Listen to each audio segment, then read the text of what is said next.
क्या हो अगर तुम्हें एक नक्शा मिले, एक ऐसा नक्शा जो तुम्हें किसी ट्रेजर के पास लेके जाता हो, लेकिन जब तुम उस नक्शे को फॉलो करो और उस ट्रेजर के पास पहुंचो तब तुम्हारे साथ में अजीबो गरीब चीजें होना स्टार्ट हो जाए। आज की वीडियो में हम ऐसी एक हॉरर मांगा हिकी को पढ़ने वाले हैं। तो कहानी की शुरुआत में हमें एक वार्डरोब दिखाया जाता है जिसके एक खांचे में एक स्पाइरल जो है घूम रहा था। और यहाँ पर कोई शख्स कहता भी है कि जब मैं छोटा था मैंने अपने वार्डरोब पे स्पाइरल के घूमने की कहानी सुनी थी, और उस कहानी को सुनने के बाद मेरा दिल जो है वो जोर जोर से धड़कने लगा था। और जब मेरा खुद का राइटिंग डेस्क आया तब मैंने उस डेस्क के नीचे देखा, हालांकि वहां पर कुछ भी नहीं था सिवाय अंधेरे के। और उसके बाद हमें प्रेजेंट का सीन दिखाया जाता है जहाँ पे कोई शख्स कहता है कि रिन, क्या तुमने उसको ढूंढ लिया? जिस पर रिन रिप्लाई देता है कि मैं अभी भी ढूंढ ही रहा हूँ, थोड़ा सब्र करो। जिस पर वो दूसरा शख्स कहता है कि मुझे वेट करने में कोई दिक्कत नहीं है, लेकिन अगर वो तुमको नहीं मिल रहा तो तुम उससे मुझे बाद में भी लौटा सकते हो। जिस पर रिन कहता है कि नहीं, वो उसको वो चीज अभी देगा। और उसके बाद वो कहता है कि वो पूरी तरीके से श्योर है कि उसने वो सीडी यहीं पर रखी थी। जिस पर वो दूसरा शख्स जिसका नाम यामा है वो कहता है कि अगर वो सीडी यहाँ पर होती तो अभी तक जो है मिल चुकी होती। जिस पर रिन कहता है कि हाँ मैंने भी वही कहा, पर मैं श्योर हूँ कि मैंने उसको यहीं पर रखा था।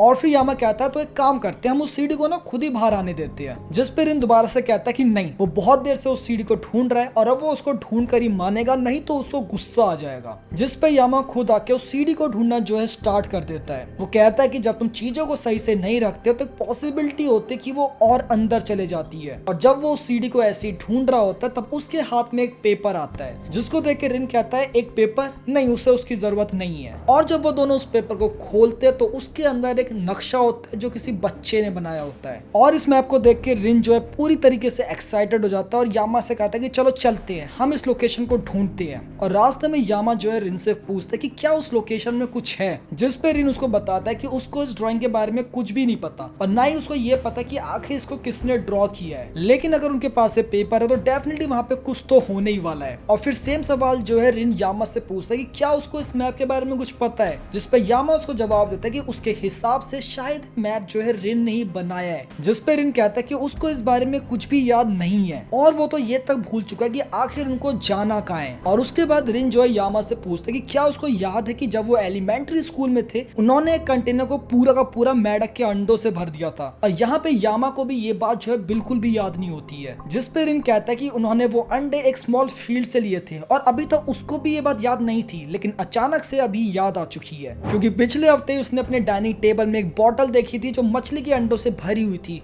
और तब उसको ये बात याद आई थी। और उसके बाद यामा कहता है कि वो मेढक इतने बड़े हो चुके थे कि पूरी की पूरी क्लास डर गई थी। जिस पर रिन बताता है कि स्कूल की सारी लड़कियां उनको डिस्गस्टिंग कह रही थी। जिस पर यामा बताता है कि क्योंकि उस बोतल में जो मेढक के अंडे थे वो धीरे धीरे बड़े हो रहे थे। और उसके बाद रिन जो है यामा से पूछता है कि आखिर फिर उसके बाद क्या हुआ था। और ये सवाल सुन के यामा भी एक मिनट के लिए चुप हो जाता है। और ठीक उसके बाद हमें वो बोतल दिखाई जाती है जिसमें सारे के सारे मेढक एकदम फंसे हुए एक दूसरे से चिपके हुए उस बोतल के अंदर है। और इन सारी बातों को याद करने के बाद यामा कहता है कि अब वो पैक खाना काफी टाइम तक नहीं खाने वाला है। और उसके बाद रिन जो है कहता है कि उसको ये सारी बातें तो याद है, लेकिन इसके बाद क्या हुआ इस बारे में उसको कुछ भी याद नहीं है। और यहाँ पर इन परेशान होकर कहता है कि वो पागल हो जाएगा, आखिर उसे कुछ भी याद क्यों नहीं आ रहा। लेकिन तभी रिन के सामने एक शख्स अचानक से आके उसको डरा देता है, मगर ये शख्स कोई और नहीं बल्कि रिन का ही एक दोस्त होता है। और उसके ऊपर चिल्लाते हुए रिन कहता है चीकू, तुम इस तरीके से मुझको डराया मत करो। जिस पर वो शख्स कहता है कि उसका नाम चीकू नहीं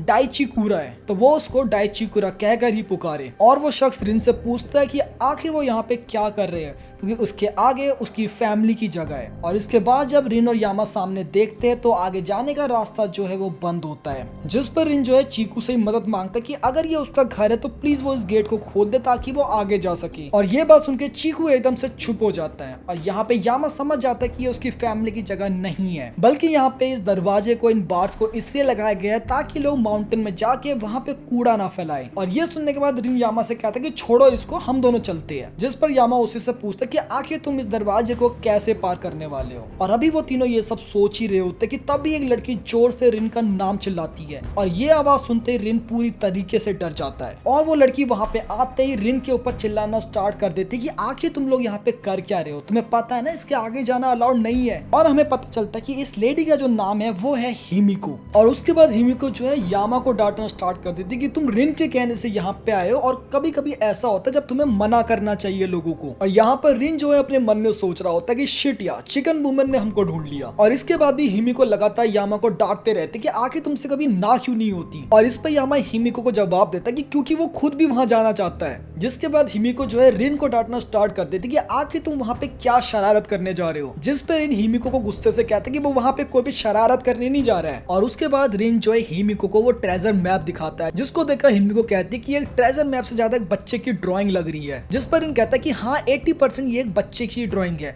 और इसका मतलब ये है कि वहां पे कुछ ना कुछ जरूर है, भले ही वहां पे कुछ बहुत बड़ी चीज ना हो। और अब इस मैप को लेके हिमिको भी क्यूरियस हो जाती है कि आखिर उस ट्रेजर में है क्या। मगर वो रिन से एक सवाल पूछती है कि आखिर तुम वहां जाओगे कैसे, आगे तो रास्ता बंद है। और उसके बाद वो रिन के ऊपर दोबारा से चिल्लाना शुरू कर देती है। जिस पर चिकू कहता है कि सारी की सारी औरतें एक जैसी होती है, तुम एक काम क्यों नहीं करती हो, अपने घर चले जाओ। और उसके बाद हिमिको जो है चीकू से बहस करना स्टार्ट कर देती कि वो उसको बाकी औरतों की तरह ट्रीट ना करे। लेकिन तभी अचानक से हिमिको को एक आइडिया आता है और वो सीधा जंप मार के उस बार को पार कर लेती है। और ये देखकर बाकी सारे लड़के हैरान थे। और उसके बाद जैसे तैसे सारे लड़के उस बार को पार करके दोबारा से ट्रेजर की तलाश में निकल पड़ते हैं। और रास्ते में हिमिको जो है उनसे पूछते कि आखिर तुम चीकू से कैसे मिले। जिस पर रिन हिमिको को बताता कि वो उससे नहीं मिला था बल्कि चीकू उससे मिला था, तब से वो उनको फॉलो ही करे जा रहे हैं। और यहाँ पे तुम देख रहे हो कैसे चीकू अजीब और गरीब तरीके से उनको फॉलो कर रहा है। जिस पर यामा रिन से कहता है कि शायद वो तुम्हारा जो है दोस्त बनना चाहता है। और ये बात सुनकर चीकू भी हैरान था कि क्या। लेकिन अभी वो थोड़ा ही आगे बढ़े होते कि अचानक से चीकू जो है नीचे खाई की तरफ गिरने लगता है। और यहाँ पर एक बेस्ट फ्रेंड की तरह चीकू को बचाने की जगह रिन उसको गरियाना शुरू कर देता है कि क्या तू बेवकूफ है। लेकिन तभी रिन को उस सुनसान जगह में एक वार्डरोब मिलता है और चीकू को छोड़ के वो सीधा उसके पास भागता है। और वो कहता भी कि आखिर यहाँ पे ये वार्डरोब कर क्या रहा है। और यामा उस वार्डरोब को देख के कहता है कि ये तो लॉ के अगेंस्ट है कि तुम यहाँ पे कूड़ा फैलाओ। जिस पर रिन कहता है कि आखिर को इस बढ़िया सी वार्डरोब को क्यों ही फेंकेगा। और यहाँ पर रिन के मन में सवाल आता है कि क्या इस वार्डरोब के अंदर कुछ हो सकता है। और जैसे ही वो उस वार्डरोब के पास में जाता है हिमिको उसे कहते हैं कि उसको इस वार्डरोब को नहीं छेड़ना चाहिए। जिस पर इन हिमिको को समझाने की कोशिश करता है कि इस समय बस ये कचरा है और कोई भी उनकी कंप्लेंट नहीं करेगा अगर वो उसको छेड़ते भी है। मगर जैसे ही वो उस वार्डरोब का पहला रैक खोलता है वो बिल्कुल ही खाली होता है। और ये देखकर रिन बहुत ही ज्यादा उदास हो जाता है। और यहाँ पर हिमिको चिल्लाते हुए रिन को समझाने की कोशिश करती है कि इस वार्डरोब के अंदर उसको कुछ भी नहीं मिलने वाला है,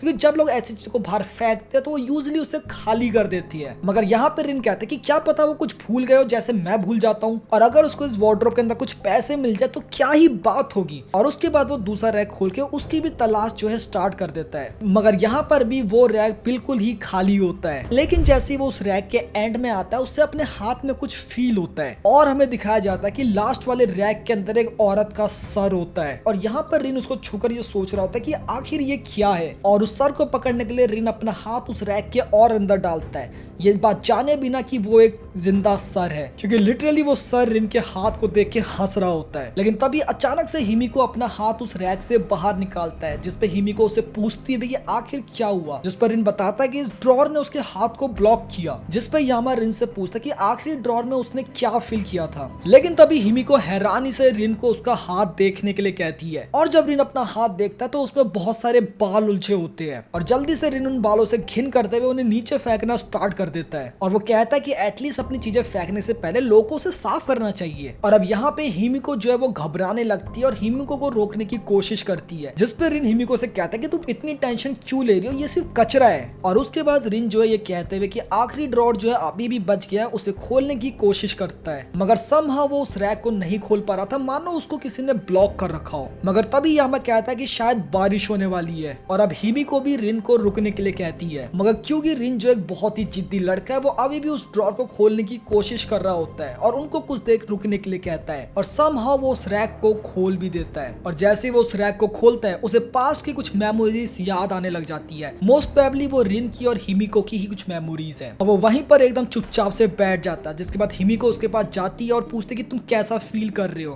क्या तुम ठीक हो। मगर जब अब वो उस ड्रॉर को दोबारा से देखता है तो वो दोबारा से बंद हो चुका था। लेकिन तभी बारिश जो है अचानक से स्टार्ट हो जाती है और चिकू बिना उनका वेट करे वहां से भाग जाता है। और उसके बाद हिमिको भी रिन से कहते हैं कि चलो अब उनको भी चलना चाहिए। और यहाँ पर रिन उस वार्डरोब को एक बार और देखता है, लेकिन हिमिको और यामा के साथ जाना स्टार्ट कर देता है। और उसके बाद हमें इस मांगा का लास्ट पैनल दिखाया जाता है जहाँ पे उस रैक के अंदर से एक हाथ बाहर आ रहा था। और यहीं पर हिकी मांगा का चैप्टर 1 जो है समाप्त हो जाता है। अगर तुम्हें वीडियो पसंद है लाइक कर देना। टारगेट करते हैं 10 लाइक्स का। अगर इस वीडियो में 10 लाइक्स आते हैं तो मैं इसका पार्ट 2 जल्दी डाल दूंगा, वरना लेट डालूंगा। तो आज के लिए वीडियो बस इतना ही। बाय।